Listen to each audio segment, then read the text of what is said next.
Welcome to our channel. Welcome to another one of our videos. Today we're going to cover SoFi. We're going to discuss pre-earnings. We got earnings coming up the next couple of days. And then we'll cover our positions as well. And if you wait until the end, we'll cover our current trades. So let's get busy. We currently own 1,000 shares of SoFi. We collected a total of profits and premiums of 1,652. And we also placed a trade on SoFi as well, coming up here for the 18th of March. If everything goes well, we'll secure $744 of additional profit in this position. And if it goes the other direction, the most we can lose is $506 on this position. So what I'm going to do is I'm also going to sell a credit spread as well, just in case it goes the other direction during earnings, which will offset this $506. So far for the month of February, we achieved $9,717 in premiums and profits. Of that number, $1,392 is the net close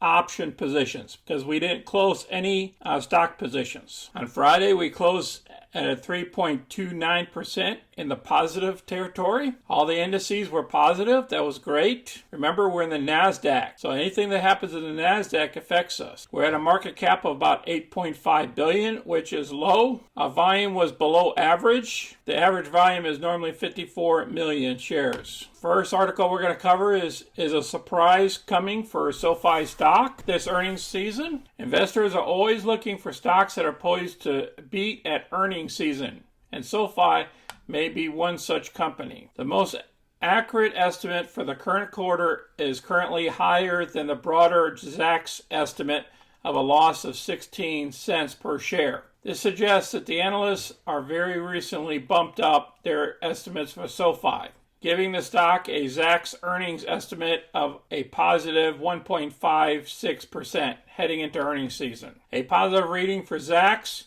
has proven to be very powerful in producing both positive surprises and outperforming the market. Our recent 10-year bracket shows that the stocks that have positive earnings ESP and a Zacks rating hold or better show a positive surplus nearly 70% of the time, and have returned over 26% on average in annual returns. So this is all a positive for the earnings coming up. Next article we're going to cover is, will SoFi's $1.1 billion acquisition of TechnoSci pay off? And they're stating here that the combination of both the tech and Giglio creates the next generation tech stack that should be attractive to many financial services companies. This is a very long article here, and it's saying with the combination of both Giglio and TechnoSci, they can interchange customers back and forth. And then they ask, will the acquisition pay off? So they're stating that SoFi expects the acquisition to generate between 500 to 800 million of additional revenue by the end of 2025.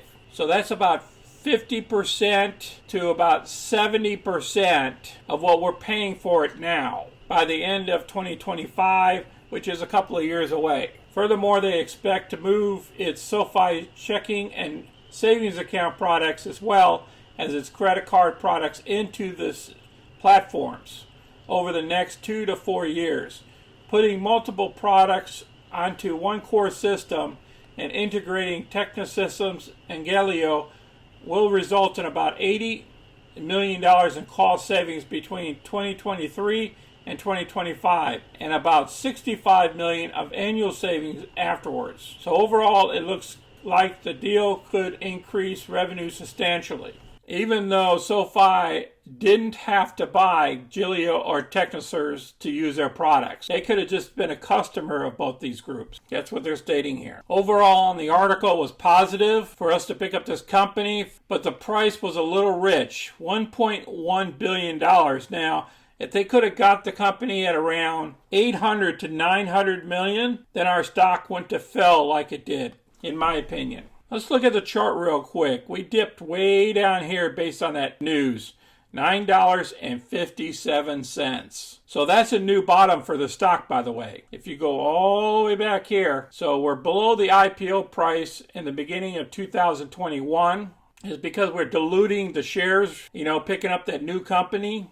And this is the hourly chart, by the way. I wanted to use that versus a daily chart. because we were in oversold territory for a while there. In my opinion, we're still in oversold territory. If you look at the 1 day, it gives us about a 41. You know, the lowest the RSI has ever been on this stock was about 35, so I think 41 is still in oversold territory, in my opinion. And it depends on what the NASDAQ does is what direction we're going to go into earnings. Because remember, we're tied to the NASDAQ. But I believe after earnings or so, we should be somewhere close to this 1250 range. Because I believe we're going to have some positives in earnings, and we're going to also have some negatives in earnings as well. Just depends on how the market takes it and in the direction of NASDAQ. Now, we could go the opposite direction, but I don't see us going any lower than the bottom that we had here, about $9.50 to $10. So that's why I'm thinking about putting a equity spread using puts and maybe pick the $10 mark or something like that, and then buy a couple of points down so that I can get more of that premium, just in case we stay the same or go lower after earnings. All right, you guys made it here to the end. So let's go ahead and look at our trades. Now, we picked up Zoom. This is a new position. If you haven't watched my other videos, I just picked up Zoom on Friday. I'm going to try to pick up, because this is a credit spread, I'm going to try to keep that $353 without getting put to stock. Remember, they're declaring earnings this week. Now, SoFi, you've seen that position. I bought the 10s and I sold the 1250. Now, I already own 1,000 shares of this, so I'm putting at risk 500 of my shares at being sold off at $12.50 a share. And if it does go over $12.50, no big deal. They'll take away my shares at $12.50, and then I'll turn around and buy back the stock when it dips again. No big deal. Now, I also picked up a long position on this China thing of FXI. Picked the 18th of March. Because the CNBC guys, they brought it up again. We'll see how this thing matures. I still have NCLH. Nothing has changed here for the 18th of March. I have two different positions, a debit spread and a credit spread. Still one of my legs of energy sector for 18th of March is still open. And then this forward position of March as well, 18th of March. And then my healthcare stock here, we got earnings coming up this next week. We'll see what happens there. And then DVN, I did a little bit of trading here. So this was basically a roll from a 45 to 50 trade. And then I picked up that $3,116 worth of profits, but then it cost me $33.93 to get into that trade, so no biggie. I'm going to ride this puppy out because I know she's going to stay above $50. Remember, we got another month and a half on this position, and it's a gas company, and I really like gas companies right now with what's going on overseas. And my cover calls so far, I still have PLTR that expires this week, and I also have AMD that also expires the 18th of March. Here's my closed position so far for February. The pluses and minuses together comes out to $5,215 to the positive. I think we're doing very good for this type of month. Now, my stock positions have not changed. The cover calls that I placed against them, they never got called away. Everything's going well. Smash that like button and subscribe to our channel. And I appreciate everybody watching our video, and stay diversified, folks. We're in a very crazy market right now. We also have the Fed raising interest rates in this coming month. Until next time, this is Sonny. I'm out.